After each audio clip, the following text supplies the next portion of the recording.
বন্ধুরা, বিশ্বের সবচেয়ে বড় নির্বাচনী হাওয়া শুরু হয়ে গেছে। আজ আমি আপনাদের বলবো নির্বাচন সংক্রান্ত কিছু মজার বিষয়। আসুন 1951-52 সালের প্রথম লোকসভা নির্বাচন এবং 2019 সালের অনুষ্ঠিত শেষ লোকসভা নির্বাচনের কিছু আকর্ষণীয় পরিসংখ্যান দেখি।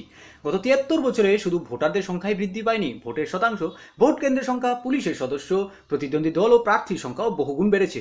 1951-52 সালে অনুষ্ঠিত প্রথম লোকসভা নির্বাচনে ভারতের মোট জনসংখ্যা ছিল 36 কোটি।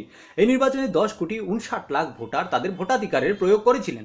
এরপর ভারতের জনসংখ্যাও বেড়েছে এবং একই সঙ্গে বেড়েছে ভোটারের সংখ্যাও। 2019 লোকসভা নির্বাচন আসতে আসতে ভোটারের সংখ্যা 61,47,00,000-এ পৌঁছেছে। প্রথম লোকসভা নির্বাচন যেখানে প্রায় 4 মাস স্থায়ী হয়েছিল, সেখানে 2019 লোকসভা নির্বাচন প্রায় 1 মাস স্থায়ী হয়েছিল। 1951-52 সালের প্রথম লোকসভা নির্বাচনে মোট 45.67% ভোট দেওয়া হয়েছিল। 2019 লোকসভা নির্বাচনে 67.40% ভোটার তাদের ভোটাধিকার প্রয়োগ করেছিলেন।